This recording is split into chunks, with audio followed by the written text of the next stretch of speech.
Ich finde, dass in diesen 12 Wochen bei mir selbst unheimlich viel passiert ist. Und ja, es war eine wunderbare Zeit. Ich habe den Sweet Spot so erlebt, dass ich sehr viel erledigt habe. Ich bin eine Chaotin, aber ich habe mir auch sehr viel für mein Herz mitgenommen. Ich fand es auch eine ganz tolle Gemeinschaft und Unterstützung. Ich habe ja auch so den Glaubenssatz, und er ist auch noch nicht ganz weg, ich muss es allein schaffen, aber ich muss es nicht allein schaffen und es macht auch viel mehr Spaß in der Gemeinschaft. Und warum sich nicht gegenseitig unterstützen? Es machen so viele andere auch im Sport oder woanders. Und ja, ich finde, es geht einfach leichter. Es hat sich aber für mich so vieles anderes als Möglichkeiten dann gezeigt, dass ich wirklich angefangen habe, auch für mich Dinge loszulassen, die ich gar nicht erwartet hätte, dass ich die loslasse. Eben auch mit Reduktion allgemein und vor allem Konzentration aufs Wesentliche. Und das war für mich so ein bisschen eine Mindset-Geschichte. So wirklich den Fokus darauf, eigentlich brauche ich nicht all das, was ich glaube zu brauchen. Und das hat sich schon wirklich einfach dann durchgezogen. Und die Beispiele bei euch, das war für mich wirklich sehr, sehr anregend. Ihr habt reale Dinge verändert. Und das war für mich wirklich ein wunderbares Beispiel, wo ich für mich dann einfach was mitnehmen habe können. Man schafft so ein gemeinsames Feld. Wenn der andere was passiert oder schafft oder erledigt, dann nachher passiert das bei uns auch. Ich bin heute verwöhnt, ich kriege die Komplimente von euch, ich kriege die Küsse von meinen Söhnen. Ich mache es ja für mich und dann kam am zweiten Tag der große Wunsch auf, ich möchte wieder Leute in mein Haus lassen, ohne dass ich denke, was denken die von mir? Die war doch früher so reinlich und so organisiert und jetzt, seit sie alleine ist, lässt sie sich gehen. Und darum habe ich auch viel mehr gearbeitet oder viel mehr erreicht. Und ich muss sagen, ich bin sehr glücklich. Es hat auch in mir drin sehr, sehr viel verändert. Und ich bin froh, wenn das auch weitergeht. Ich möchte eigentlich auch den Austausch mit verschiedenen Leuten, das finde ich enorm wichtig, weil das gibt nochmals die Energie weiterzumachen. Wenn es mal so harzt und dann bekommt man ein Kompliment und dann denkt man, ja klar, du schaffst das. Ich habe mich eigentlich extrem wohl gefühlt in der Gruppe, weil ich wirklich ein Mensch bin. Es gibt Wochen, da rede ich mit keinem Menschen. Und das hat mich so verändert, dass ich auch wieder nach draußen gehe und ja, auch auf Leute zugehe. Ja, und der Wille da ist, ich möchte wieder schön leben und nicht immer denken, oh, so viele Ware und da hat's und da hat's. Ja,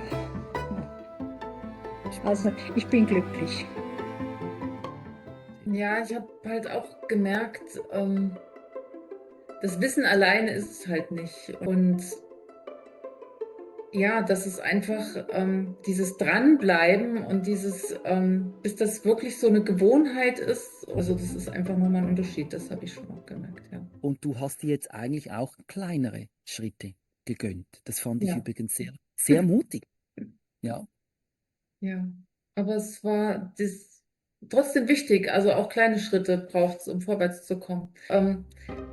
Du hattest ja die Buddies also zufällig ausgewählt und das war ja auch so toll, dass ich da mit der Ruth zusammen gearbeitet habe sozusagen, und die ja auch am Umziehen war und jetzt umgezogen ist, und ich konnte im Grunde ihr da von meinen Erfahrungen was mitgeben sozusagen, sie da unterstützen mental. Und ja, es hilft einem.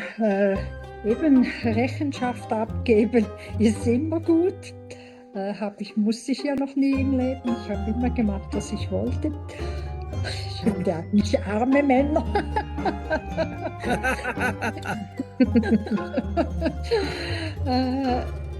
Und vor allem glaube ich, das macht etwas mit einem. Man will ja gut dastehen, vielleicht. Oder wenn ich etwas verspreche, dann möchte ich das ja auch halten. In unserem Manifest. Sag mal's? Ja, Manifest. Genau, Manifest steht, was wir anfangen, beenden wir auch. Ist bei mir natürlich nicht immer ganz der Fall, aber immer mehr. Und was ich euch sagen muss, meine Tochter, also alle meine Kinder haben gesagt, das musst du nicht machen, aufräumen, das machen wir dann. Und meine Tochter sagte letztens zu mir, Mami, du hast mich angesteckt. Und es sieht bei ihr wirklich sehr aufgeräumt aus, plötzlich. Zumindest der eine Sohn hat es mir gesagt, nach irgendeinem Sonntags-Live mit dir, meinte Alex, wir sind gleich auf den Boden gegangen und wir haben das und das aufgeräumt. Also sie waren dann auch ganz inspiriert. Ja, das war toll, ja. Es stachelt schon so ein bisschen an. Es stachelt an. Und das macht aber auch Spaß, ja. Ja. Ja. Ich sehe es eher so wie ansteckend. Ja. Also es ist eher, Das ist weil der jeder ja Richtige. seine Dinge erledigen muss, nicht? Und jeder hat andere Mengen und andere Umstände, aber es steckt wirklich an. Also deshalb, das habe ich auch bei mir gemerkt. Und davon habe ich letztlich profitiert, weil so viel bei euch passiert ist, dass ich jetzt auf Ideen gekommen bin, auf die ich nicht gekommen wäre vorher. Ich habe mir immer gedacht, die muss man aufheben oder was weiß ich was alles. Na, nichts muss man nicht. Die ich verwende, habe ich und die anderen brauche ich nicht. Weil ich werde es nie kochen können, was ich da alles habe. Ja? Und solche Dinge. Aber wenn du in einem Haus, so wie ich jetzt seit eben über 40 Jahren lebst, dann hat man einfach viele Dinge. Das ist so. Und es ist unheimlich schwierig. Und das war auch mein Grund, warum ich da überhaupt mitgemacht habe. Weil mich hat dieses Minimalismus und Reduzieren und ja eben loslassen, hat mich schon immer interessiert. Und ich habe mir immer gedacht, ich wünsche mir jemanden, der durch mein Haus geht und alles rausschmeißt, was unnötig ist. Ja? Aber das funktioniert ja so nicht. Das war jetzt so mein erster Schritt in die Tür hinein, es jetzt wirklich zu tun. Einfach sich der Sache zu stellen und anzufangen, aufzuräumen. Jetzt einmal auch wirklich die Dinge loszulassen. Weil es ist einfach viel. Was ist das richtige Wort? Blut geleckt ist ein bisschen blödes Wort. Feuer gefangen ist auch blöd. Nein, Blut geleckt ist noch ganz gut. Ja. Ich habe meinen Kofferraum heute auch wieder gefüllt bis oben hin. Ja, also man kommt auf den Geschmack dabei. Ja. Also es ist so, dass man wirklich merkt, es verändert etwas und es verändert etwas zum Positiven. Nicht? Es ist einfach wirklich so, dass man Luft bekommt, dass man atmen kann, dass es freier wird. Auch wenn man mit kleinen Schritten beginnt. Also deswegen, so kleine Schritte sind wirklich ganz was Wichtiges, weil manches Mal fängt man halt mit den kleinen Schritten an und vielleicht geht man dann die großen. Aber zuerst einmal muss man überhaupt beginnen. Ja, genau. Also da habe ich schon sehr viele Schritte gesehen in dieser kurzen Zeit. Und das muss ich schon sagen, hat mich auch erstaunt, wie viel da gegangen ist. Ja, ich glaube, das Interessante bei dem Ganzen war diese Gruppe, weil dadurch hat es sich ja vervielfacht.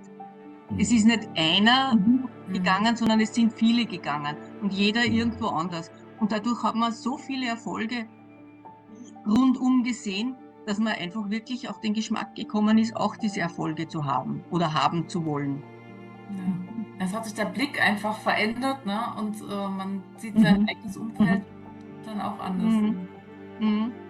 Stefan, du hast ja vorhin gefragt, was das mit dem Buddy, also wie wichtig das war. Ich habe dann auch überlegt, also wenn wir es nur so in die Gruppe geschrieben hätten, es wäre nicht dasselbe gewesen. Also so mit dem Buddy nochmal, man hat sich auch noch ein bisschen anders ausgetauscht und es war auch so schön, also zumindest bei mir, Und der Ruth, also es sind auch so viele Themen,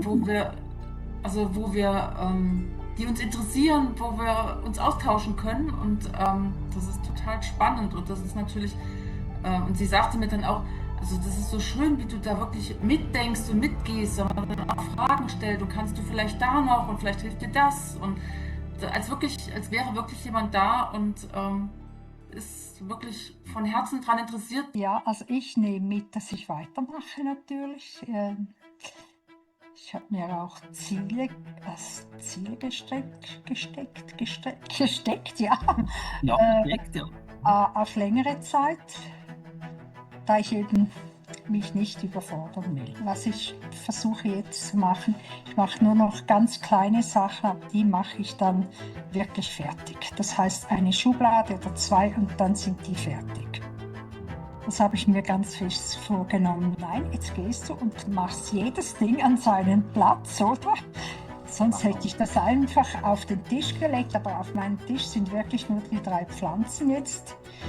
Es kommt nichts anderes mehr auf den Tisch und wenn was drauf kommt, muss das wieder weg sein am Abend. Also ich habe das schon mitgenommen, dass die Flächen, dass die wirklich frei sein dürfen oder einfach nur mit wenig drauf. Also nichts, also keine Zeitung und keine Bleistifte und Computer etc. Das finde ich gehört gar nicht auf den Tisch. Habe ich euch zu Pedanten gemacht? Pedantinnen? Nein, überhaupt nicht. Nein, gar nicht. Ich finde es genau richtig so. Nachher habe ich meine Freundin getroffen und die geht gerne in die Geschäfte und kauft. Und dann hat sie gesagt, schau mal, wie das schön ist. Und sage, ja, das ist schön, aber das brauche ich nicht. Ich brauche überhaupt nichts. Ich habe so vieles. Und ich war so stolz, ich habe gar nichts gekauft. Ja.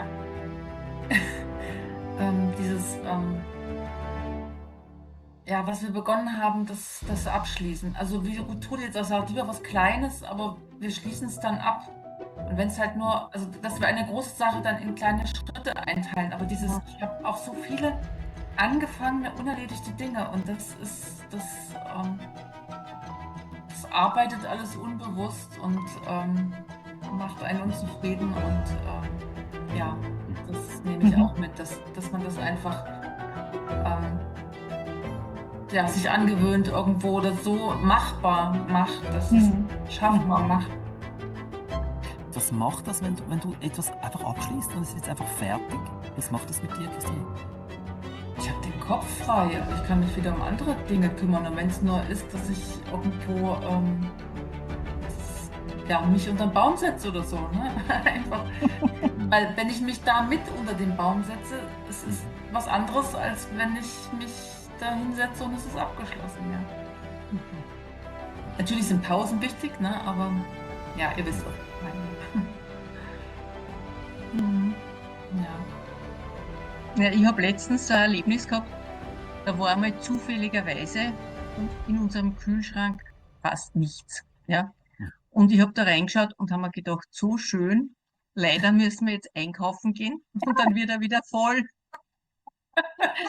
Und eigentlich muss ich sagen, war es wirklich so, dass das so ein schönes Gefühl war, zu sehen, dass es da Luft hat da drinnen, ja. Und also und das war so ein Erlebnis, wo ich mir denke, das möchte ich mir behalten für die Dinge, jetzt nicht unbedingt jetzt im Kühlschrank, sondern grundsätzlich, dass man einfach spürt, dass Luft ist, wenn man nur die Dinge hat, die man wirklich braucht. Ja. Das ist der fortgeschrittene Minimalismus. Wenn wir nachher das Manifest lesen, das ist diese Lehre eben lieben. Also ich habe mal gelernt, 30% im Terminkalender, im Kühlschrank, im Kleiderschrank, in der Schublade sollte man sich so vornehmen und das dann eben aushalten können. Diese Lehre, das ist wirklich das höchste der Gefühle. Also diese Lehre lieben, auch den Platz lieben, ich finde das ja eigentlich das Abenteuer. Wenn alles voll ist, hast du kein Abenteuer, dann verwaltest du deine Vergangenheit, dann bist du Archivar deiner Vergangenheit. Aber wenn da plötzlich Leerraum ist und du gar nichts musst, sondern darfst. Und ich weiß nicht, spürt ihr das auch schon, dieses Abenteuer der Lehre, des Nichtwissens, des Nichthabens? Habt ihr das schon? Hm. Ich merke es bei Erlebnissen. Wenn ich weiß, ich fahre wohin und weiß nicht, was dort sein wird. Mhm. Es ist einfach ein tolles Gefühl. Das Gefühl des Abenteuers. Ja. Ich finde das eine unglaubliche Lebensqualität. Ja, ja, wenn man weniger hat, kommt die Kreativität auch mehr hervor. Also ich sehe das auch, ich habe heute was zusammengekocht und das war so etwas von gut. Aber es war einfach in den Schrank schauen, da hat es noch was. Und in die Gemüseschublade, da ist auch noch etwas zu gebrauchen. Und ja, und war wunderbar.